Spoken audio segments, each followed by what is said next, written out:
Shalom Bapak Ibu Saudara yang dikasihi oleh Tuhan. Puji Tuhan, saudara, kalau kita bisa datang ke gereja di situasi terang benderang, semua siap sedia, tidak ada kekurangan, tidak ada masalah. Saudara, bukanlah satu hal yang sulit buat orang untuk bisa datang ke gereja, saudara ya. Tetapi ketika kita datang ke gereja, begitu banyak hambatan, begitu banyak masalah, dan bahkan hujan begitu deras, saudara ya. Tapi ada orang-orang yang mau datang dan rasa-rasanya seperti dihalangi. Saudara percayalah, saudara ini adalah biji matanya Tuhan. Jadi iblis berusaha dengan berbagai macam cara untuk menghalangi saudara untuk datang ke rumah Tuhan. Karena kalau saudara datang, saudara dengar firman Tuhan dan terjadi sesuatu mukjizat dalam kehidupan saudara dan nama Tuhan dipermuliakan, wah dia kalah, saudara ya. Dan hari ini saudara, orang-orang yang datang itu adalah orang-orang yang menang. Karena orang-orang yang datang di dalam rumah Tuhan pasti dia mendengar suara Tuhan. Karena di dalam dunia itu ada dua suara, saudara ya. Ada suara Tuhan dan ada suara hantu. Ada suara iblis. Bagi saudara yang mendengar, membaca firman Tuhan, ketika Tuhan Yesus dicobai, saudara ya, ada iblis juga bisa berbicara. Dan pembicaraan iblis, dia juga memakai kebenaran firman Tuhan. Saudara, pada kesempatan sore hari ini kita mau melihat, saudara ya, bahwa Tuhan kita itu biarpun kita tidak bisa lihat, saudara. Kita semua mungkin tidak bisa melihat, tidak bisa menjamah secara jasmani, secara fisik Tuhan Yesus kita. Tapi pada kesempatan sore hari ini saya kepingin mengajak saudara belajar satu hal yang bagi saya ini hal yang bagus, saudara ya. Bahwa Tuhan kita yang tidak bisa kita lihat, Tuhan kita yang tidak bisa kita pegang, tapi dia itu ada. Dia sanggup mengerjakan segala sesuatu dan dia punya rencana buat saudara dan saya. Dan setiap rencananya itu berbeda-beda, saudara. Sore hari ini saya akan berikan judul, saudara, firman Tuhan itu adalah God plans. Jadi Tuhan kita punya rencana, saudara. Rencana apa? Firman Tuhan mengatakan bahwa rencananya itu pasti rencana damai sejahtera, bukan rencana kecelakaan, saudara. Salah satu rencana Tuhan kita mau lihat di dalam Yesaya 22 ayat yang ke-22, saudara. Salah satu rencana Tuhan buat anak-anaknya, saudara ya. Ini salah satu, saudara ya. Di luar ini ada banyak rencana Tuhan, tetapi kita mau belajar sore hari ini dimulai dari ayat ini, Yesaya 22 ayat yang ke-22, sesuai dengan tahun ini, tahun 2022, saudara ya. Saya tunggu sampai semua bisa ketemu, saya akan bacakan buat saudara Yesaya 22 ayat yang ke-22. Dikatakan, aku akan menaruh kunci rumah Daud ke atas bahunya. Apabila ia membuka, tidak ada yang dapat menutup.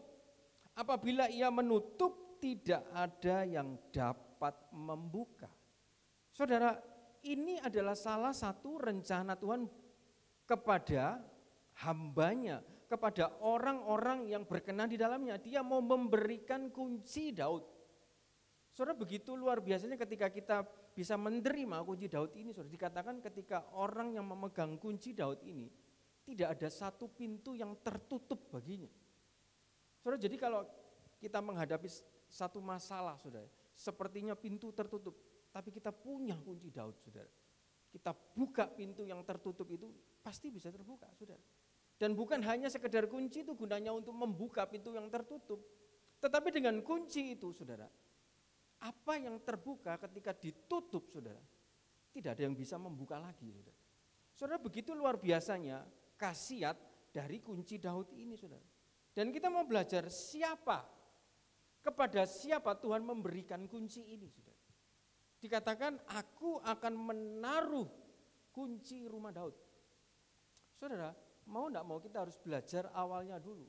Saudara, di dalam kitab Yesaya ini, saudara, kitab Yesaya ini terjadi ketika bangsa Israel sedang dipimpin, saudara, oleh seorang raja yang namanya Raja Hizkia. Dan Raja Hizkia ini punya istana, saudara.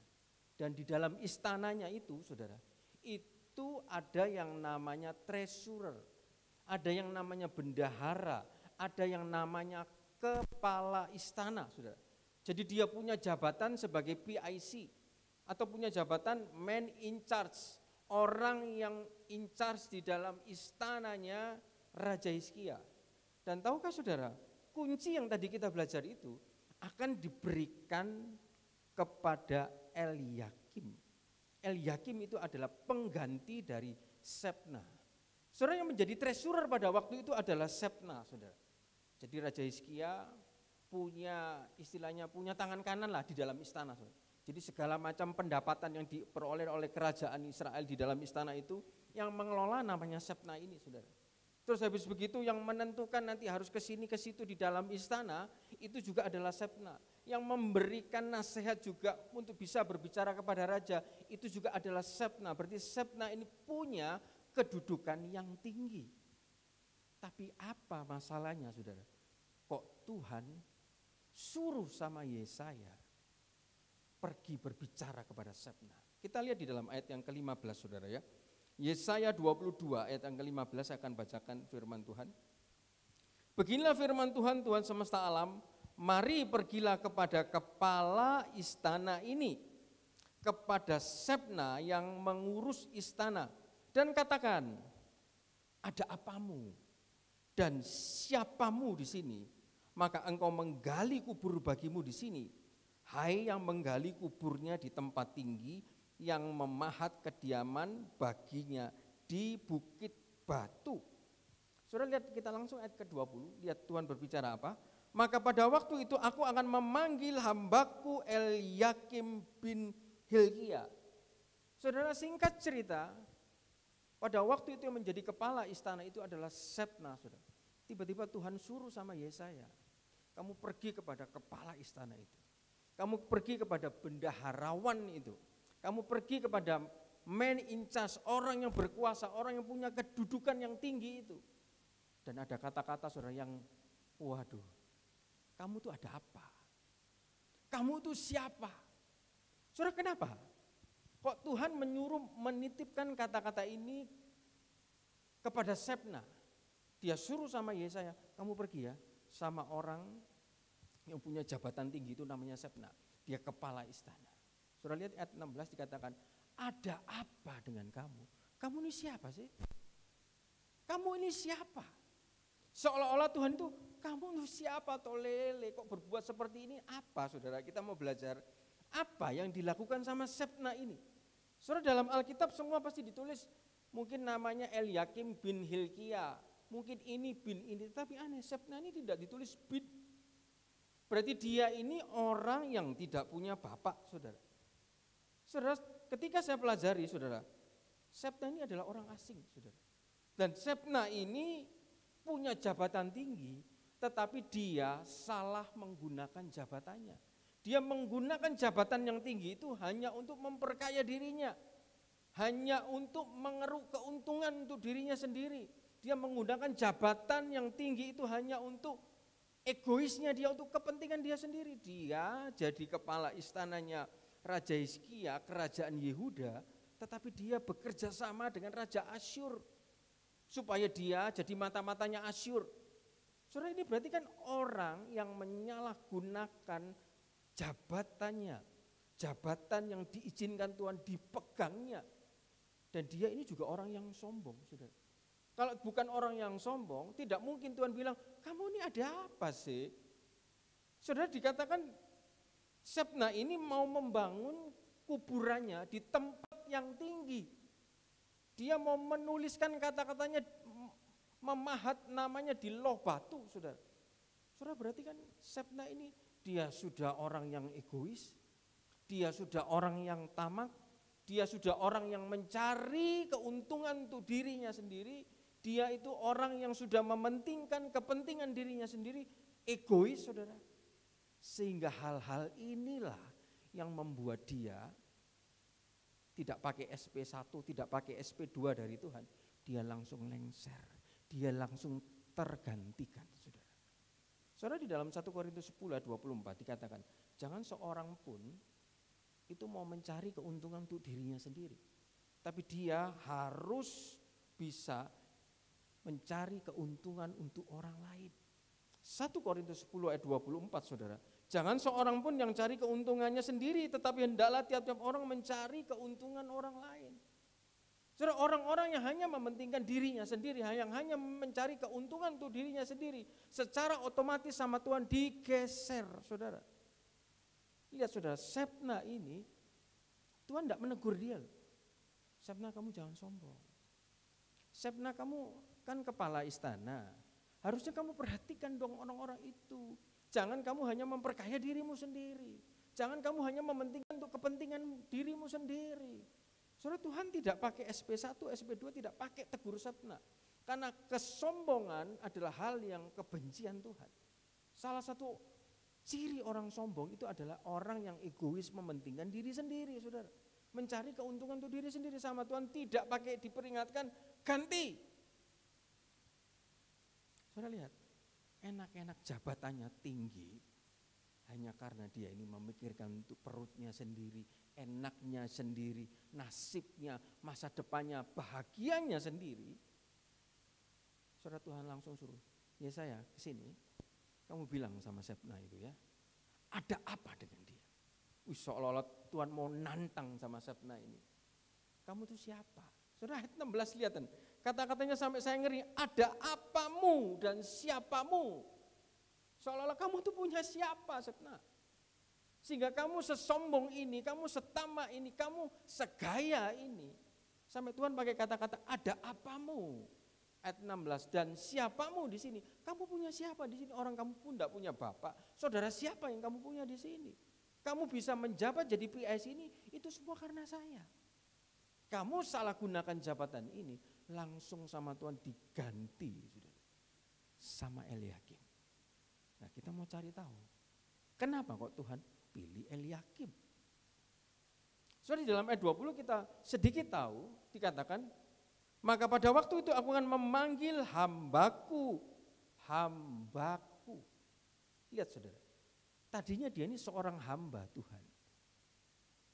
Tapi predikat hamba Tuhan belum tentu, saudara. Di luar sana, oh pendeta, oh hamba Tuhan. Belum tentu hidupnya juga sebagai hamba Tuhan. Saudara, ketika saya cari hamba, ini artinya itu ada ebed, saudara. Orang yang menaklukkan dirinya hanya untuk Tuhan. Orang yang menaklukkan keinginannya, kesukaannya, kedagingannya, itu hanya untuk Tuhan. Itu adalah hamba Tuhan. Berapa banyak orang yang mengklaim dirinya hamba Tuhan, tetapi tidak pernah mau menyalipkan dagingnya, kesenangannya, saudara. Tapi Eliakim ini, saudara, ketika saya pelajari, saudara, dia disebut hambaku adalah orang yang menaklukkan dirinya kepada Tuhan. Dan bukan hanya itu, saudara. Dia ini orang yang setia dan orang yang rendah hati dan orang yang dari bawah, saudara. Karena ketika saya selidiki, ternyata Eliakim itu adalah asistennya Nehemia. Nehemia adalah seorang nabi, saudara, yang dipilih sama Tuhan. Dia itu punya kacung, punya asisten, saudara. Ternyata, saudara, kadang ada orang, kamu kerja apa? Oh, pendeta. Apalagi, oh kamu kerja apa? Oh, aku asisten, oh aku kacung, jongosnya pendeta. Saudara, ternyata, saudara, orang yang punya gelar hamba, budak, asisten, jongosnya nabi, bisa sama Tuhan diangkat jadi PIC. Kepala istana, menggantikan Shebna. Saudara lihat, orang yang menaklukkan dirinya, dagingnya, kesenangannya, kepentingannya, keuntungannya, semuanya hanya untuk Tuhan. Saudara, dia ini orang yang akan dipromosi sama Tuhan. Saudara tidak ditanya, Eliakim kamu sudah berbuat A, berbuat B, berbuat C. Enggak, saudara. Karena kesetiaannya, karena kerendahan hatinya, tiba-tiba dia mendapat pengangkatan daripada Tuhan. Saudara, yang mengangkat Eliakim ini bukan siapa-siapa loh.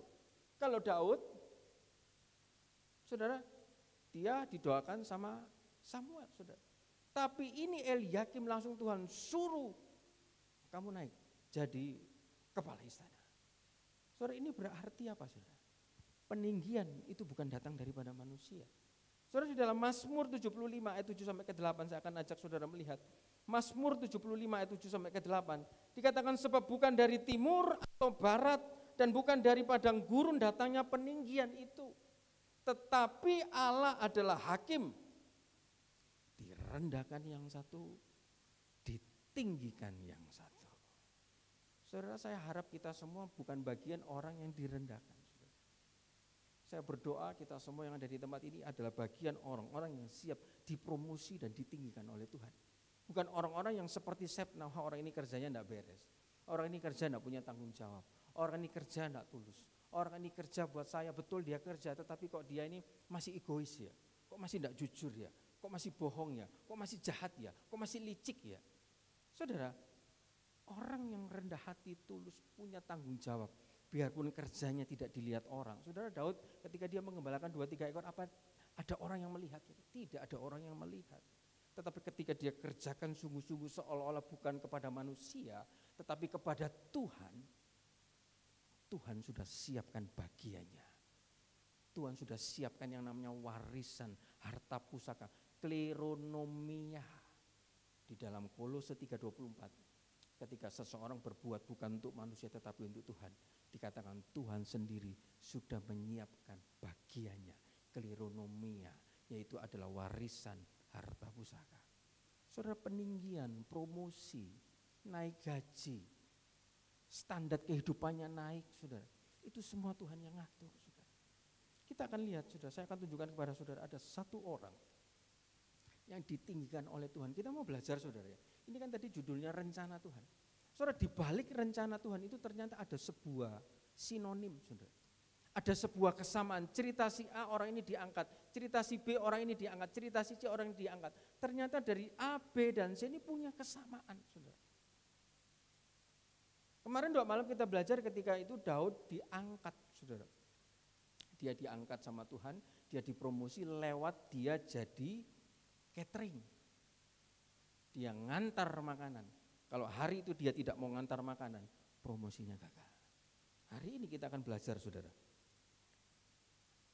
Saul, dia diangkat, ditinggikan oleh Tuhan.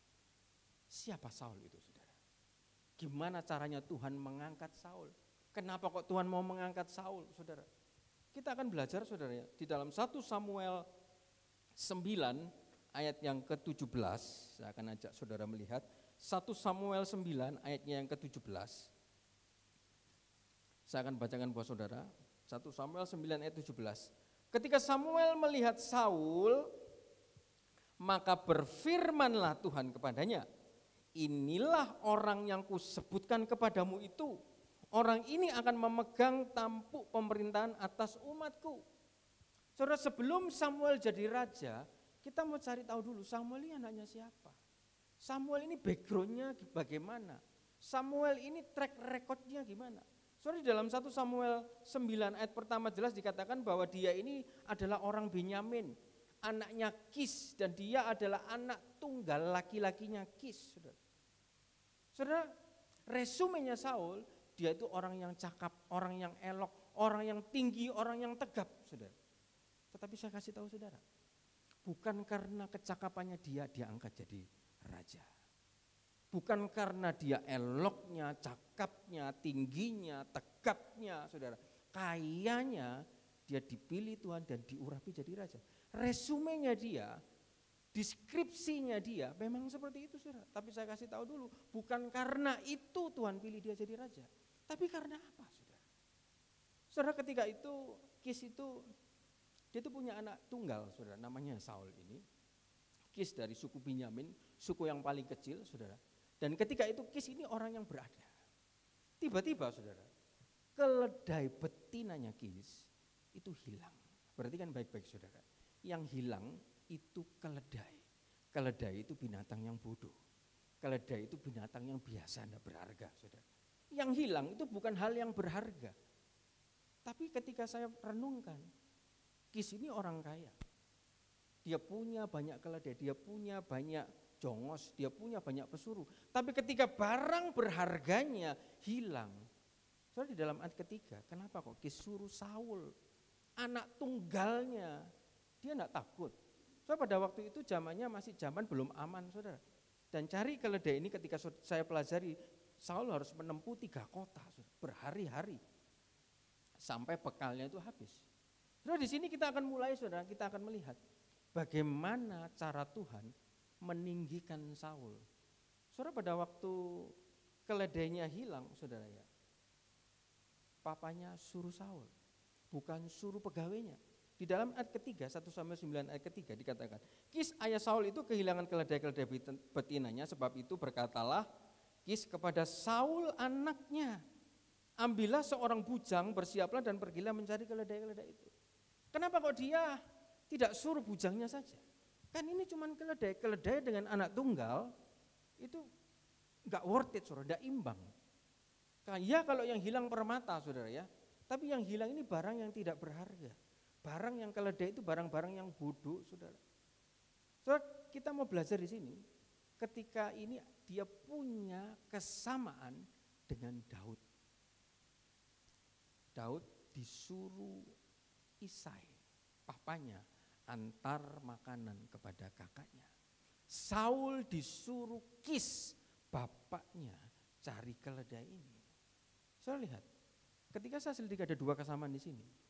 Peninggian musisat itu datangnya tidak jauh dimulai dari lingkungan keluarga saudara.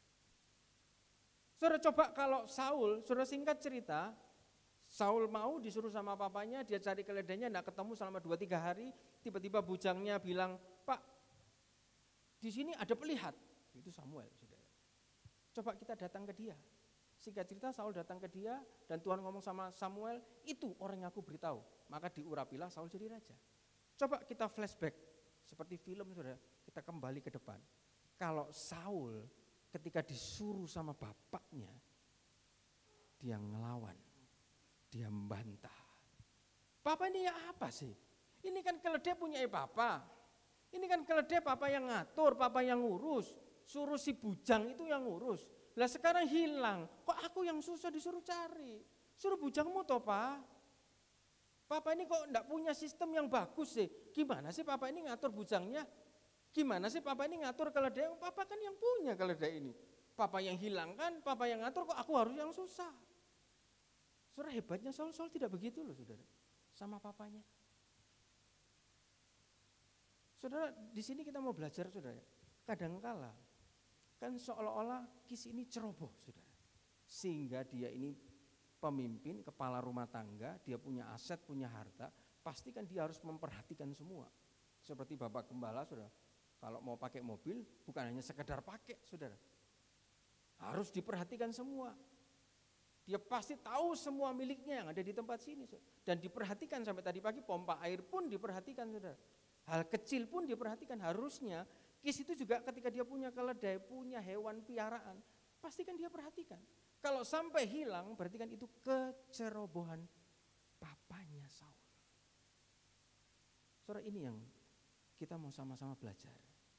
Kadang Tuhan taruh kepada kita beban yang berat oleh karena kecerobohan seseorang. Kadang Tuhan izinkan kita pikul sebuah salib oleh karena kesalahan orang lain. Kadang Tuhan izinkan kita harus memikul satu beban yang harusnya itu bukan jadi beban kita.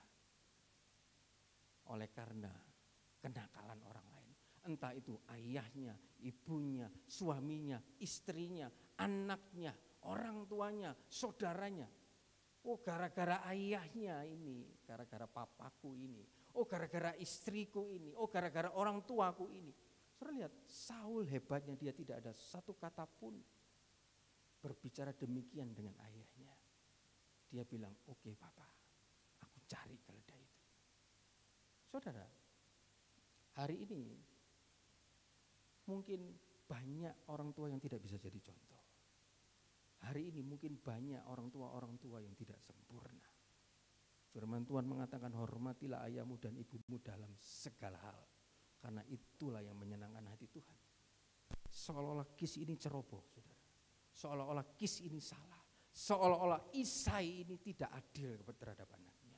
Tetapi Daud dan Saul punya sinonim. Dia tetap obey dengan orang tuanya.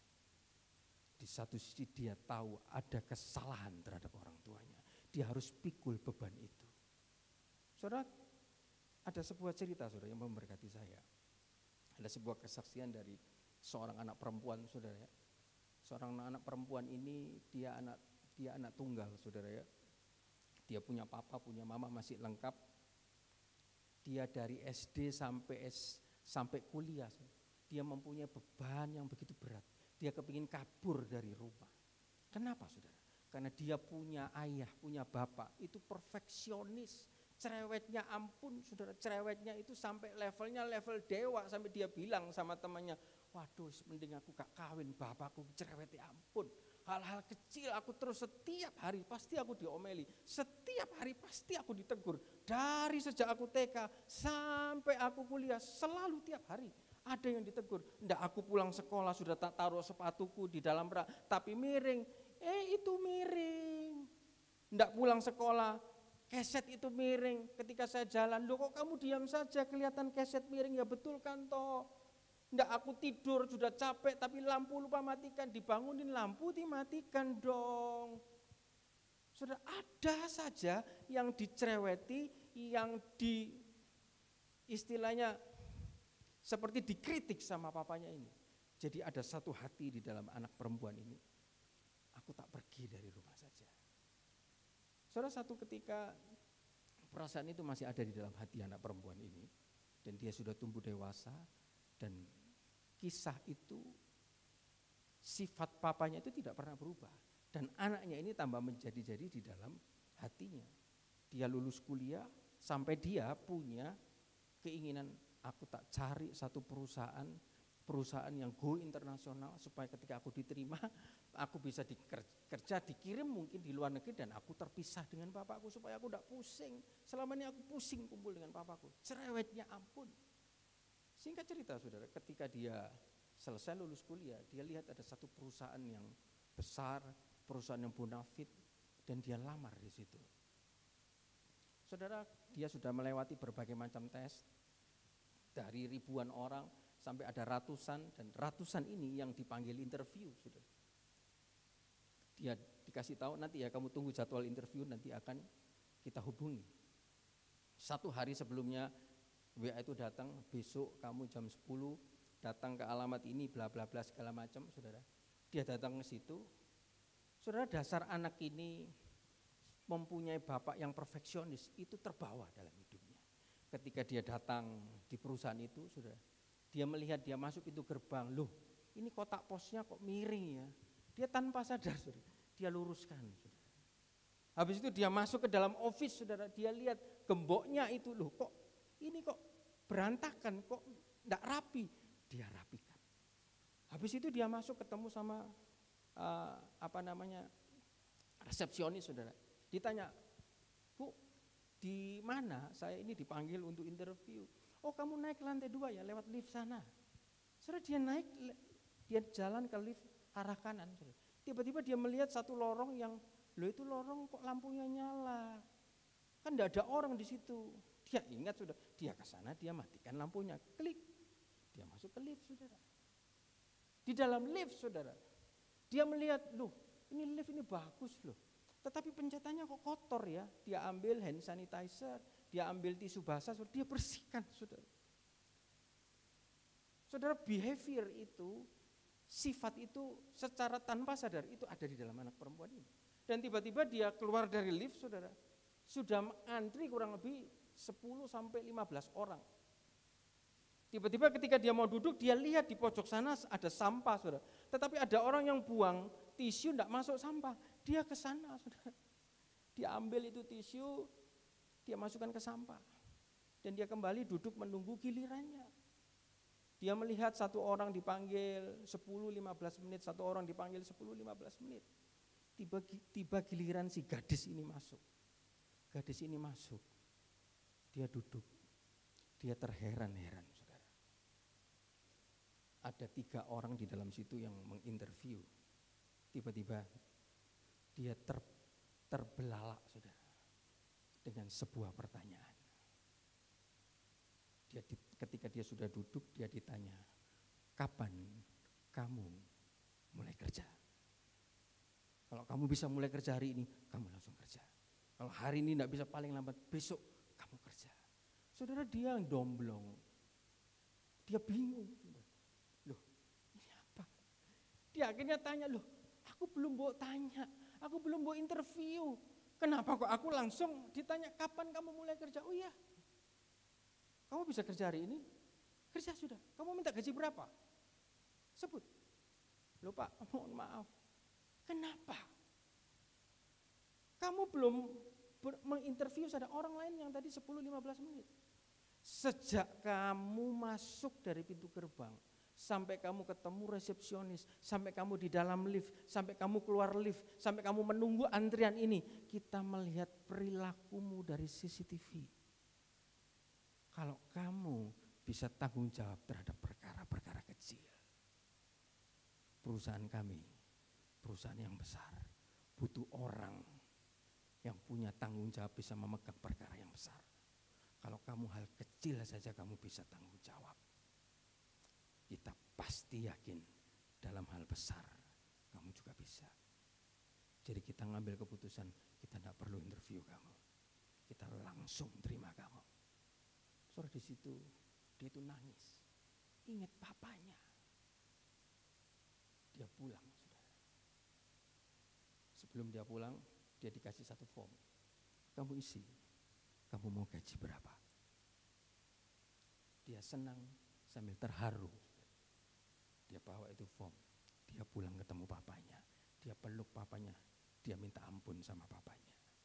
Selama ini yang dia pikir papanya cerewet, saudara. Papanya itu kepo, papanya itu membuat hidupnya susah. Ternyata dia baru tahu bahwa itu mendidik karakternya dia.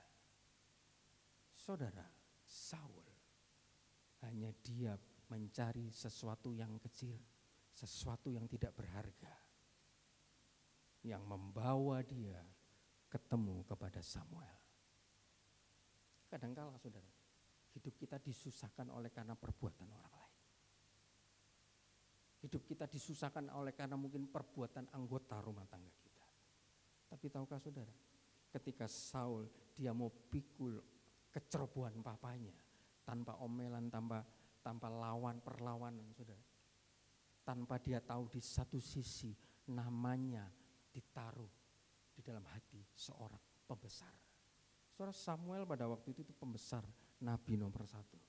Saudara kalau baca, ketika dia sudah ketemu Samuel, dibawa ke dalam pertemuan orang-orang ternama, dikasih kursi terdepan.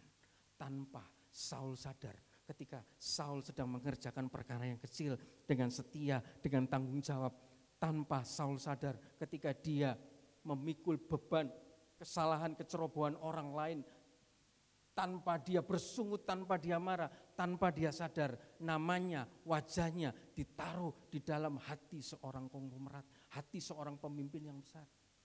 Kalau Saul bisa seperti itu, saudara, malam sore hari ini, apapun yang saya dan saudara kerjakan, jangan lihat itu kecil. Saul tidak pernah tahu ketika dia mencari keledai hal yang kecil, itu membawa dia kepada promosi. Saudara, kerjakan itu dengan setia. Hal yang sama saya temui juga dari tokoh Alkitab yang namanya Ribka. Kenapa Ribka ini bisa dipilih jadi istrinya anak perjanjian? Karena setiap hari dia dengar orang tuanya, Ribka, Ribka, kamu ambil air ya di sumur itu. Setiap hari dia timba air, pekerjaan yang sepele, saudara. Pekerjaan mungkin yang membosankan, tetapi dari pekerjaan yang sepele dilakukan dengan setia, dilakukan dengan tanggung jawab, dilakukan dengan motivasi hati yang tulus hanya untuk Tuhan. Pekerjaan yang sepele itu membawa dia ketemu kepada Eliezer. Tuhan, kalau aku haus, ada orang yang mau ngasih aku minum air dengan 6 untaku. Saudara, hari ini, jangan anggap sepele remeh apa yang ada di tangan saudara. Kalau itu kecil, kalau itu tidak berharga, kerjakan dengan setia. Karena dari hari yang kecil ini, Matius 25:21, saudara, cara kerja Tuhan itu pakai hal-hal yang sepele. Lihat, Saul Tuhan pakai keledai, bukan pakai kecakapannya, keelokannya. Daud Tuhan pakai 2-3 ekor kambing, Tuhan pakai keju, saudara. Ribka Tuhan pakai pekerjaan nimba air. Ada orang tanya sama pendeta yang punya marifat. Apa kata-kata Tuhan kepada saya? Coba nubuati saya. Apa yang ada di tanganmu, itulah kehendak Tuhan. Atau dengan kata lain, apa yang sedang kita kerjakan, apapun itu, hari ini yang sedang kita kerjakan, kecil, besar, tidak berharga, berharga. Kalau kita kerjakan itu dengan sungguh-sungguh, itu bisa mengantar kita kepada promosinya Tuhan. Saudara, lihat saudara, dulu sebelum kita memberikan makan panti asuhan, pernah terpikir kacang hijau, pernah terpikir susu, pernah terpikir bubur, paling 1 tahun sekali sudah kasih, selesai pulang. Tapi hari ini kita kerjakan modal nol. Saudara, cara kerja Tuhan. Saya tulis di situ saudara, di dalam slide saya, ketika kita semua merasa Tuhan itu tidak melakukan apa-apa, justru Tuhan itu siapkan dan simpan sesuatu buat kita, buat saudara dan saya.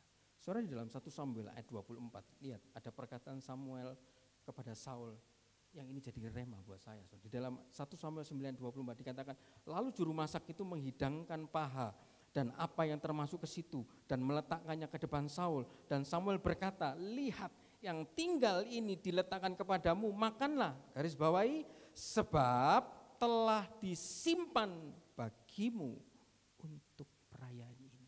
Saul tidak pernah tahu ada sesuatu yang disimpan untuknya. Saul ketika dia dengar suara Kis bapaknya, cari keledai itu. Ketika dia jalan dengan bujangnya, cari keledai, hal yang tidak berharga. Dia tidak pernah tahu ada bagian yang sedang disimpan untuknya. Saudara, kalau kita jalan bersama dengan Tuhan, kita kerjakan semua untuk Tuhan, Kolose 3 ayat 24, ada sebuah bagian yang disiapkan buat kita, yang kita kadang belum tahu. Di satu sisi di satu sisi Saul, dia tidak pernah menyangka dan mengira dia akan diangkat jadi raja. Di satu sisi Samuel juga tidak pernah tahu siapa Tuhan yang jadi raja. Di kedua titik ini saudara, diketemukan sama Tuhan lewat sesuatu yang kecil, keledai. Matius 25:21. Ada seorang Tuhan berkata kepada hambanya, kamu telah setia terhadap perkara yang kecil, aku berikan kamu tanggung jawab perkara yang besar. Hari ini apa yang saudara dan saya kerjakan?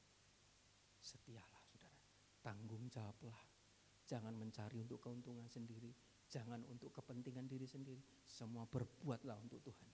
Percayalah, nama saudara, wajah saudara sedang Tuhan taruh di hati, mungkin konglomerat, di mimpi-mimpi mereka, dan nanti Tuhan ngatur jalannya.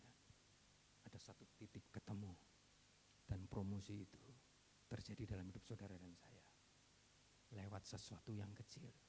Karena saudara, Tuhan itu sudah siapkan dan simpan sesuatu buat anak-anak yang berharap kepadanya. Saudara, ketika saya belajar, berarti Tuhan ini sudah siapkan, sudah simpan. Sampai Samuel itu mau makan, saudara, dikasih juru masaknya, simpan ini. Dia tidak tahu, saudara, hal makanan, hal kecil saja, saudara.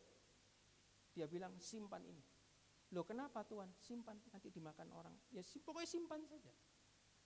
Harusnya haknya Samuel. Samuel itu orang nomor 1 loh, pelihat nabi terkenal, saudara. Untuk ketemu sama Samuel itu susah. Tapi Saul diizinkan dalam satu jalur ketemu dengan orang yang nomor 1.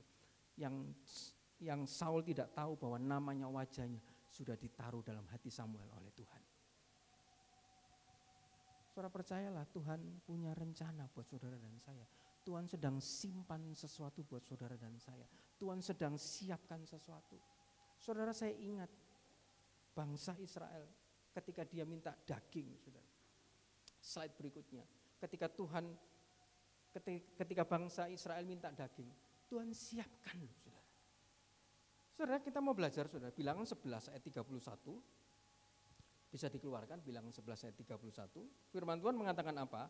Lalu bertiuplah angin yang dari Tuhan asalnya, dibawanyalah burung-burung puyuh dari sebelah laut dan dihamburkannya ke atas tempat perkemahan sekelilingnya. Kira-kira sehari perjalanan jauhnya ke segala penjuru dan kira-kira 2 hasta tingginya dari atas muka bumi. Saudara mungkin dengar begitu biasa, tetapi coba saudara ketika saya baca ini, orang Israel, umat pilihan Tuhan, lagi butuh daging. Tiba-tiba Tuhan kirim burung puyuh. Saudara dikatakan seberang laut. Saya cek saudara, burung puyuh ini burung apa? Ternyata burung yang punya little wings. Dia burung yang punya sayap kecil. Burung yang hanya untuk terbang 90 cm saja, dia itu tidak mau, malas saudara, karena dia burung kecil, sayapnya kecil. Dan jarak terbangnya paling panjang, paling jauh 1 meter. Bagaimana caranya burung yang kecil, yang malas terbang, yang punya sayap kecil, bisa terbang sampai menyeberangi laut? Hanya untuk memenuhi kebutuhan umat Israel. Saudara ketika saya renungkan ini, wah iya. Seolah-olah Tuhan itu mau ngomong sama burung puyuh ini. Kalau aku mau terbangkan kamu mau apa?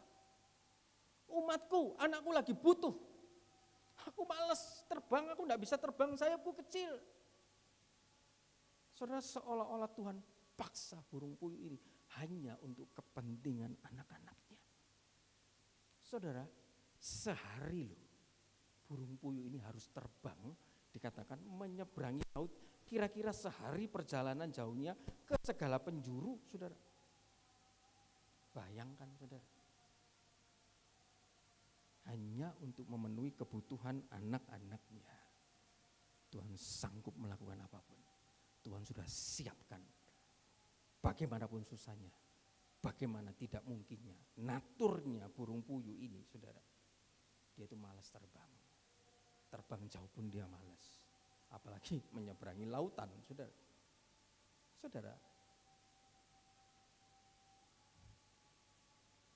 Tuhan itu menjawab doa dan kebutuhan anak-anaknya di tengah padang gurun. Saudara, umat Israel pada waktu itu lagi ada di dalam padang gurun. Yang tidak ada hewan apapun, harus 2 juta, mau makan daging dari mana? Berarti kan Tuhan menjawab doa dan memenuhi kebutuhan anak-anaknya di tengah padang gurun, di tengah goncangan-goncangan, di tengah kesusahan, di tengah kesulitan. Saudara, jangan saudara berpikir bahwa setiap goncangan, setiap kesulitan, setiap kesusahan yang pada sore hari ini saudara dan saya hadapi, itu adalah Tuhan jahat, saudara. Kadangkala goncangan-goncangan itu mengantar saudara pada musisat dan kemuliaan nama Tuhan. Saudara berbicara mengenai goncangan ini, saya akan ajak saudara lihat di dalam Hagai 2. Hagai 2 ayat yang ke-7. Hagai 2 ayat yang ke-7 sampai dengan yang ke-10. Saya akan ajak saudara membaca di dalam Hagai pasal yang kedua ayat yang ke-7 sampai dengan yang ke-10. Berbicara mengenai goncangan itu bisa mendatangkan berkat, saudara.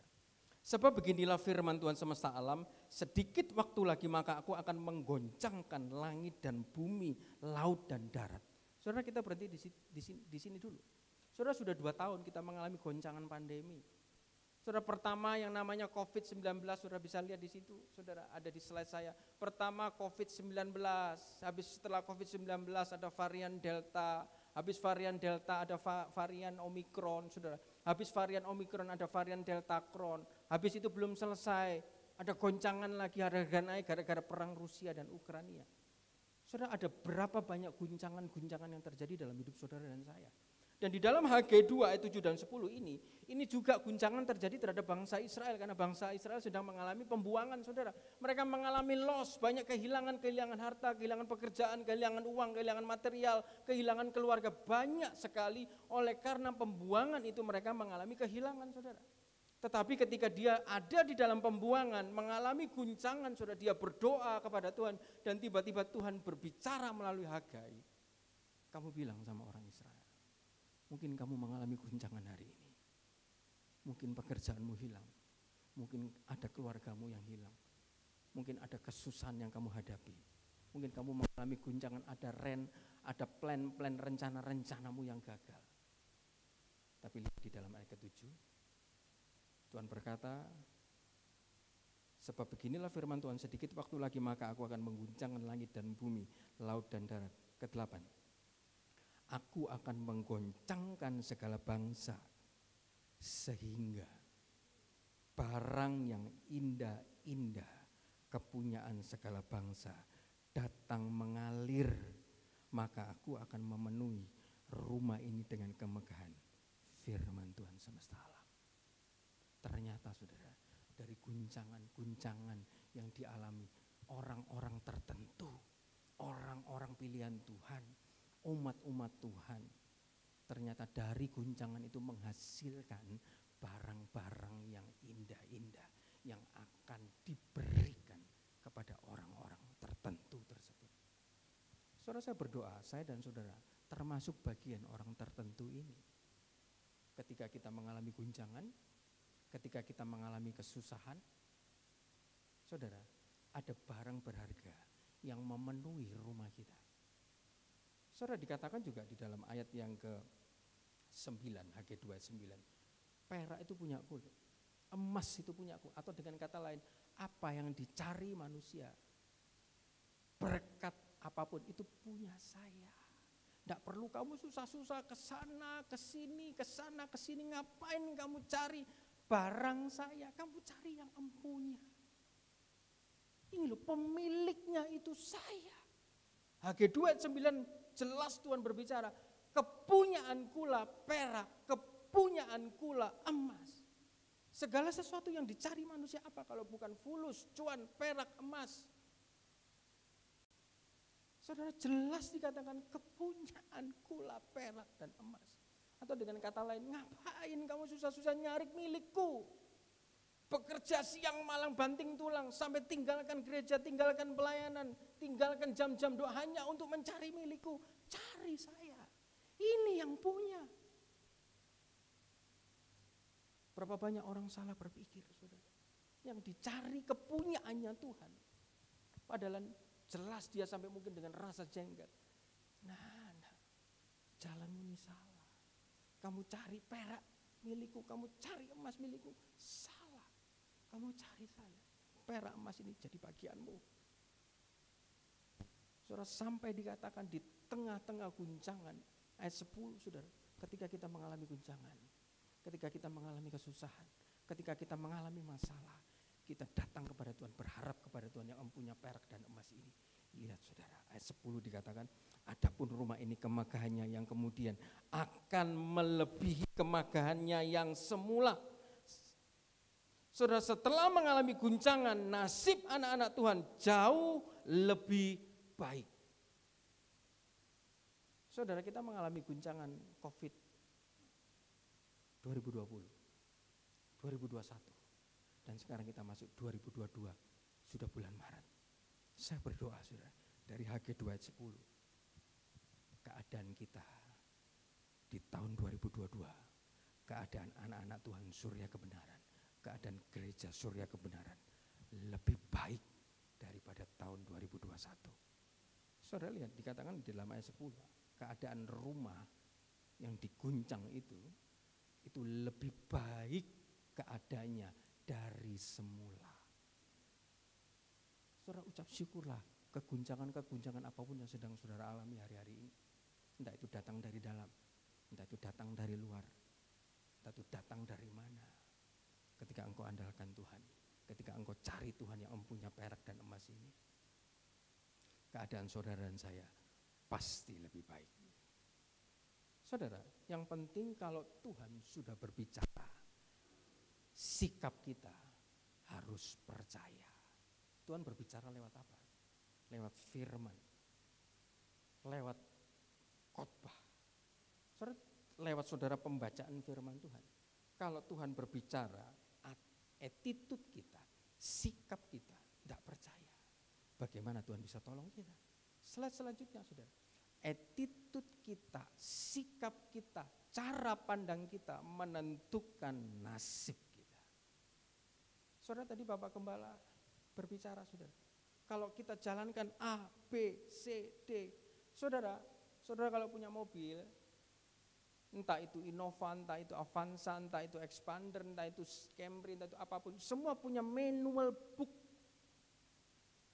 Manual booknya mengatakan, betul mobilmu ini Camry, enak naiknya, dudukannya, suspensinya enak. Tapi manual booknya mengatakan, mobil yang enak ini harus diisi dengan bahan bakar.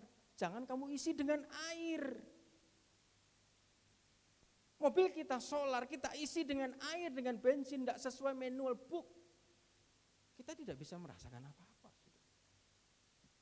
Manual booknya firman Tuhan mengatakan setiap orang mau kelimpahan, dia harus mau memberi. Kita tidak mau memberi, kita tidak mau memikirkan kepentingan orang lain. Bagaimana kita mengalami kelimpahan, bagaimana kita mengalami kelebihan, saudara. Pasti hidup kita akan mengalami kekurangan demi kekurangan. Karena firman Tuhan mengatakan orang yang menyebar harta tidak akan pernah kekurangan. Tetapi orang yang menahan akan selalu mengalami kekurangan. Manual booknya mengatakan demikian. Manual book kita itu adalah firman Tuhan, saudara. Kalau kita jalankan, kita lakukan manual booknya sesuai dengan firman Tuhan. Sikap kita percaya dan jalankan, saya percaya. Nasib kita juga akan berubah, saudara. Kita lihat, saudara. Ada orang ketika menghadapi kesulitan, kesusahan, attitude-nya salah. Saudara, di dalam Kejadian 35 ayat 16 sampai 20, saudara. Ini bercerita mengenai Rahel. Pada waktu dia harus melahirkan anaknya laki-laki yang terakhir, saudara. Dan pada waktu dia ada di dalam ketika perjalanan dan dia ada di Bethlehem. Dikatakan Kejadian 35 ayat 16, saudara. Rahel itu mengalami kesusahan yang sangat besar, saudara, ketika dia sedang bersalin. Kejadian 35 ayat 16, sesudah itu berangkatlah mereka dari Betel ketika mereka tidak berapa jauh lagi dari Efrata, bersalinan Rahel dan bersalinnya itu sangat sukar. Saudara, dalam dunia sampai mengatakan saudara surga itu ada di telapak kaki ibu. Orang melahirkan itu susah loh, saudara. Apalagi melahirkan normal. Belum bukaan 1, bukaan 2, dorongnya, ngepushnya. Tiba-tiba ketika dia sudah dewasa, dia kurang ajar dengan orang tuanya. Dia tidak anggap itu mamanya. Saudara, kenapa? Orang dunia saja itu mengerti, saudara. Surga ada di bawah telapak kaki ibu. Saudara, Rahel ini melahirkan dengan susah. Sampai saya tutupi, saudara, karena saking gengsinya. Ketika saya lihat istri saya melahirkan anak saya yang pertama, saudara, biarpun dia tidak normal, harus sesar, saudara ya. Badannya gelembung ke kanan ke kiri, pipinya gelembung ke kanan ke kiri, dia harus disuntik, saudara, mati rasa anestesi, saudara. Ketika disuntik, suaminya boleh ada di situ, saudara, dia pegang tangan saya, saudara, dia sambil kayak orang mabuk, kok sakit, terus sakit, saudara, saya sembunyikan air mata saya, saudara. Saya harus kelihatan kuat, saudara. Saudara, karena saya kasihan, waduh, untuk melahirkan saja susah ya. Padahal ini enggak normal loh. Ini lahirkan sesar loh. Harus disuntik. Belum selesai, Pak sini Pak. Loh kenapa? Bapak ikut di dalam ruang operasi. Saudara, saya video pada saat perutnya ditutup. Habis itu dokter ambil pisau, saudara, dibelah itu perutnya, saudara. Belahan 1, belahan 2, sampai kayak saudara kalau lihat daging sam-sam babi, saudara, itu kan ada lemaknya, terus habis itu ada minyaknya, habis itu baru dagingnya. Tubuh manusia juga begitu, saudara. Saya lihat itu.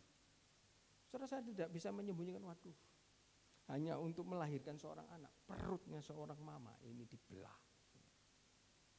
Setelah selesai anestesinya, saudara, keluar, saudara, harus ditarik, saudara. Dokter enak, saudara, kayak mengeluarkan anak ayam, saudara, cuma ditarik, digoyak-goyak gini, saudara. Pak, sehat ya Pak? Habis itu, saudara, saya lihat. Mertua saya bilang, untung kon Alek, bapakmu mbien.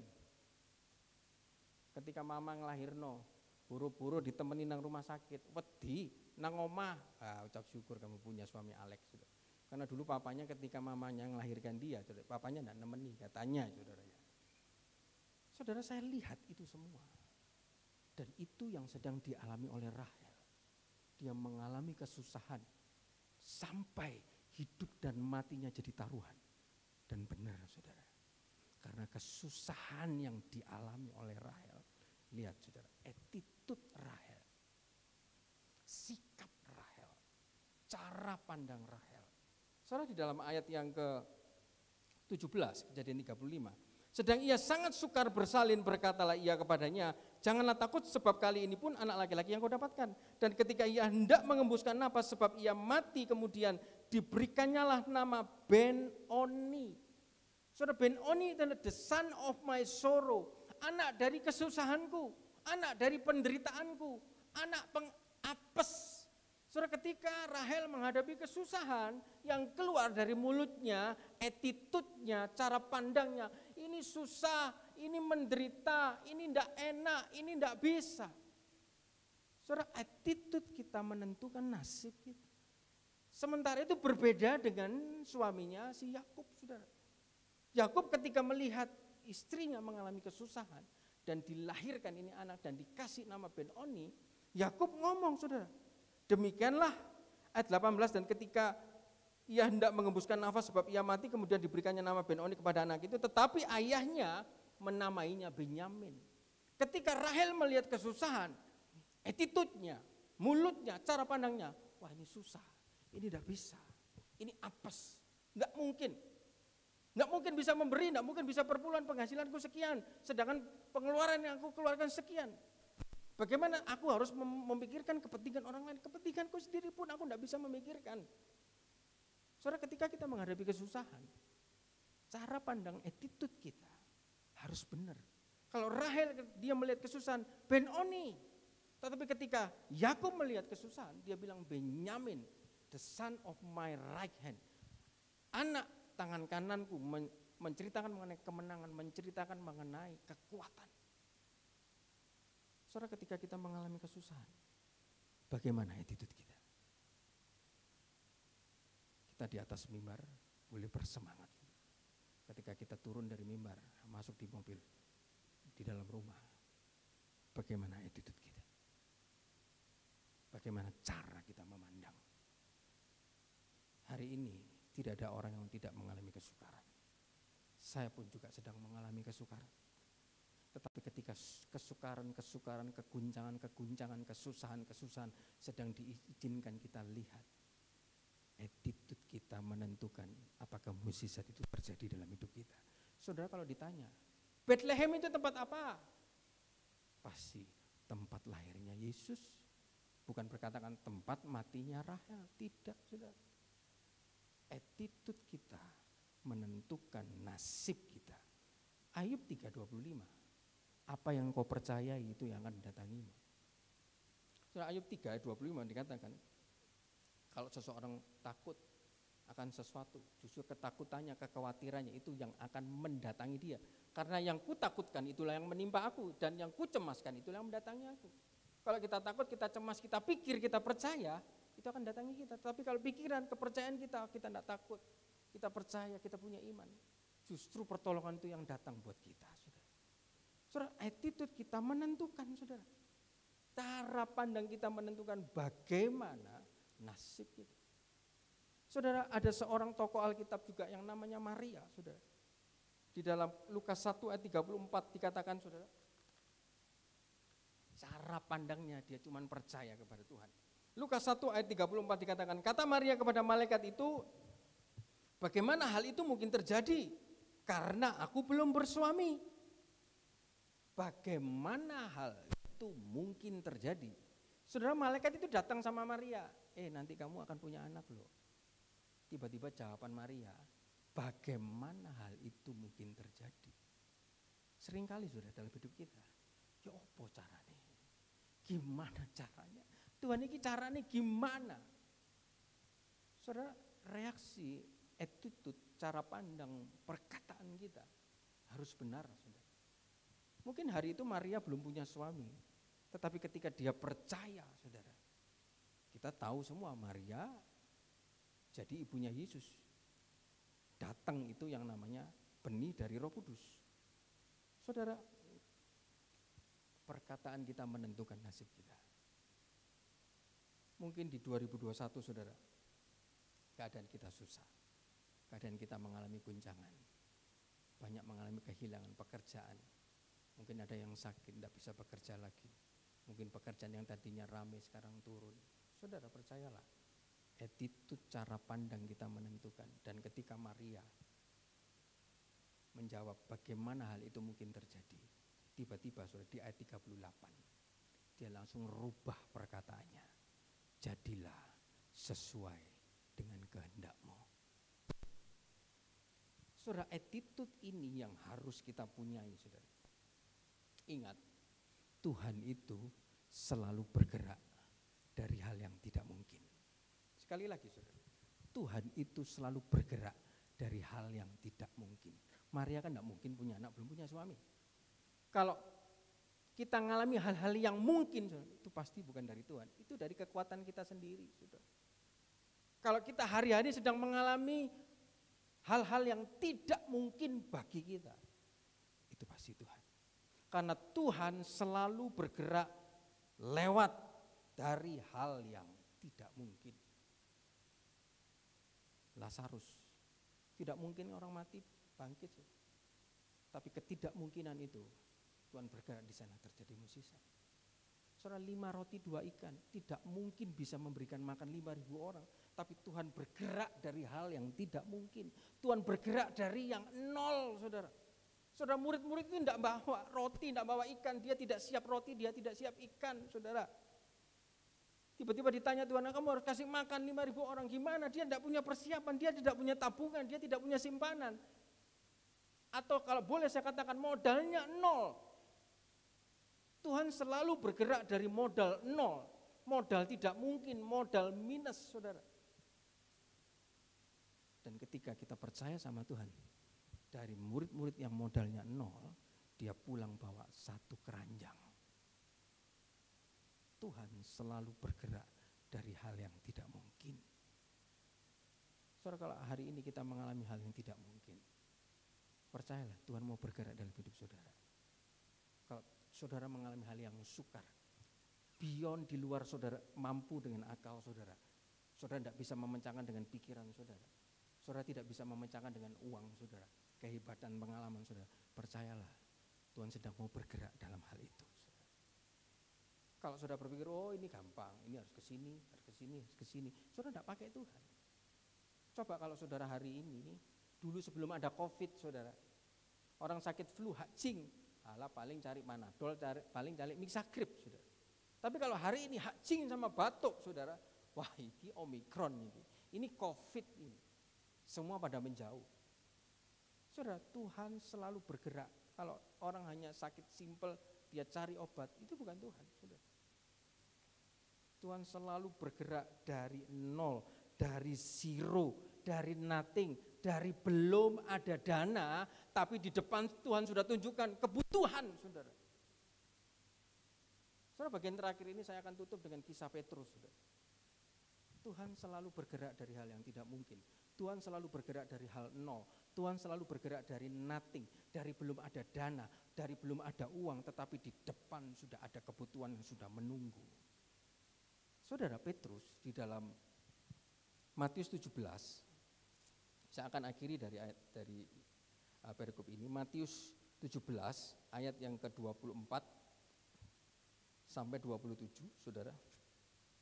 Dikatakan di sini, Matius 17 ayatnya yang ke-24, perikopnya mengenai Yesus membayar bea untuk bait Allah.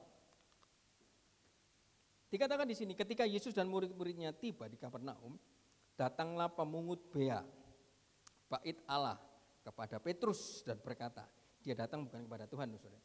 Dia datang kepada Petrus, yang ditagih pajak itu Petrus. Dikatakan, apakah gurumu tidak membayar bea 2 dirham itu? Saudara lihat, ketika Petrus datang ke sebuah sinagoge, ke sebuah tempat, tiba-tiba ada satu masalah yang sudah dia lihat. Ada satu tagihan yang harus dia bayar. Kalau Petrus waktu itu punya uang, kalau Tuhan Yesus pada waktu itu ada pegang uang, pasti tidak repot-repot. Siapa namanya itu bendaharanya yang Yudas, kamu kan bendahara, bayar itu 2 dirham. Tapi saudara, Petrus ini kan orang vokal saudara. Pasti kan tidak terima ketika ditegur, ketika ditagih duit. Siapa kamu berani tagih-tagih? Tuhan Yesus saja mau dipegang, saudara, dia langsung putus telinganya Malkus. Berarti kan Petrus orang yang keras. Tiba-tiba Petrus orang yang keras ini saudara ditagih. Ketika dia datang satu tempat sudah ada masalah, sudah ada tagihan yang menunggu dia. Bayar 2 dirham. Kalau dia punya uang, tidak usah ramil, diambil. Nih, kalau Yudas kasnya ada, sebentar, Yudas bayar 2 dirham. Tapi kenapa? Petrus sudah bayar. Dia belum punya uang, dia belum punya dana. Tapi kepentingan masalah itu sudah di depan mata. Tapi hebatnya Petrus saudara, kita mau belajar dari sini. Hebatnya Petrus ketika dia mengalami kesusahan, belum punya dana, saudara. Ada kebutuhan pajak yang harus dibayar, tapi belum ada dana. Saudara, di dalam ayat yang ke-25 dikatakan, jawabnya memang membayar. Dan ketika Petrus masuk ke rumah, Yesus mendahuluinya dengan pertanyaan. Lihat saudara. Jadi saudara, ketika Petrus mau masuk ke rumah, saudara, dia belum masuk di depan pintu, sudah didatangi sama tukang pajak, ditagih, bayar BA, bayar A, bayar B, bayar C. Belum masuk rumah, saudara, sudah ada tagihan terpampang di depan mata. Dana belum ada, uang juga tidak ada. Tiba-tiba dia tanya, oh memang harus bayar? Saudara, puitis sekali jawaban Petrus, dikatakan memang membayar. Saudara, belum selesai percakapan itu dengan penagih pajak, langsung Petrus nyelonong masuk ke rumah. Saudara. Dan ketika Petrus nyelonong masuk ke rumah, ternyata Alkitab menjelaskan ada kata-kata yang membangun iman saya. Sudah dikatakan, dan ketika Petrus masuk rumah, Yesus mendahuluinya dengan pertanyaan. Berarti Tuhan Yesus lebih dahulu tahu kebutuhan yang ada di depan. Tuhan Yesus lebih tahu apa yang harus kita bayar, apa yang harus kita cukupkan, apa yang harus kita sediakan. Tuhan Yesus mendahuluinya. Tidak tunggu Petrus, Tuhan ini ada orang nagih. Tuhan Yesus pelenggong. Tidak saudara. Sebelum Petrus datang kepada Yesus, Yesus langsung mendahulinya dengan sebuah pertanyaan. Atau kalau boleh saya berkata, Tuhan Yesus itu tahu lebih dulu kesusahan saudara dan kesusahan saya. Tuhan Yesus tahu lebih dulu kesukaran yang sedang saudara hadapi, pintu-pintu tertutup yang sedang saudara hadapi. Dia tahu lebih dulu dan dia sedang berencana sesuatu untuk kesusahanmu dan kesusahanku. Kalau kita mengandalkan dia, kalau kita ada di jalan dia, kalau kita pegang manual booknya dia, saudara. Lihat saudara, ketika Tuhan Yesus mendahuluinya dengan pertanyaan, lihat saudara, dia tanya sama Petrus, apakah pendapatmu Simon, dari siapakah raja-raja dunia ini memungut bea dan pajak, dari rakyatnya dan dari orang asing? Jawab Petrus, dari orang asing. Maka kata Yesus kepadanya, jadi bebaslah rakyatnya, tetapi supaya jangan kita menjadi batu sandungan, bayaran. Pasti Petrus tanya, Tuhan gimana caranya bayar? Tidak ada dana. Kalau ada dana, kamu minta sama Yudas. Yudas itu punya simpanan banyak, kan tadi dikasih janda ini, dikasih ini. Ternyata kasnya Yesus pun juga kosong, saudara. Belum ada dana, belum ada uang. Tetapi kebutuhan sudah di depan mata. Lihat cara Petrus menyelesaikan itu. Dia masuk ke rumah, dia ketemu sama Tuhan, dan Tuhan mendahuluinya dengan sebuah pertanyaan, dengan sebuah perkataan. Berarti ketika Petrus sedang menghadapi tagihan-tagihan, di saat dia belum punya dana, dia mau dengar suara Tuhan, dia mau dengar firman Tuhan, dia mau cari Tuhan, dia mau utamakan Tuhan. Ketika orang-orang yang punya kebutuhan, dia mau cari Tuhan, mau utamakan Tuhan. Saudara lihat, tiba-tiba Tuhan bilang sama dia, Tuhan sudah siapkan plan, Tuhan sudah siapkan cara. Kamu pergi mancing. Ikan pertama yang kamu pancing, itu di situ ada 4 dirham, kamu ambil. Saudara lihat, kebutuhannya 2 dirham. Tapi Tuhan sediakan berapa saudara? 4 dirham.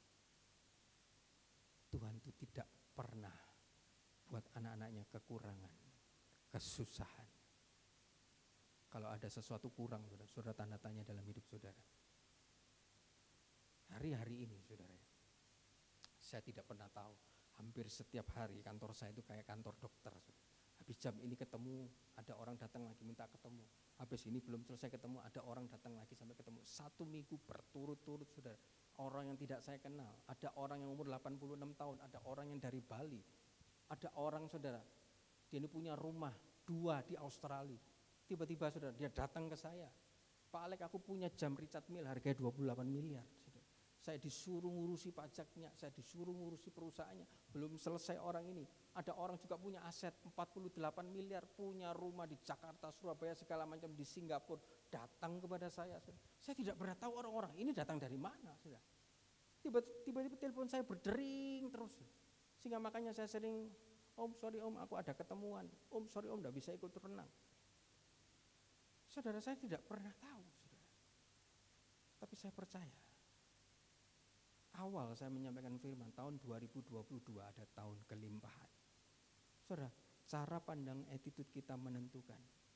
Ketika Petrus dengar firman Tuhan, dia lakukan firman Tuhan, dia mancing. Dan akhirnya yang tadinya dia punya kebutuhan dana belum ada, dia lakukan, dia cari Tuhan. Dana itu Tuhan sediakan, kebutuhan 2 dirham. Tuhan kasih 4 dirham. Saudara, pada malam hari ini, biarlah firman Tuhan ini bisa jadi pegangan kita. Apapun yang kita alami, apapun yang kita hadapi, tidak perlu kita susah. Tuhan sudah siapkan, Tuhan sudah simpan. Kalaupun itu, berkat itu malas datang kepada kita, tidak perlu kita ngejar itu berkat. Burung puyuh sudah dipaksa Tuhan, kamu harus sampai di rumah perkemahan anakku. Anak-anak Tuhan, tidak perlu susah payah, kaki di atas, kepala di bawah. Berkat itu Tuhan yang sudah siapkan. Asal kita cari Tuhan, utamakan Dia. Dia sedang bekerja dan menyiapkan rencana persaudaraan saya. Puji Tuhan, demikian firman Tuhan supaya bisa menjadi berkat.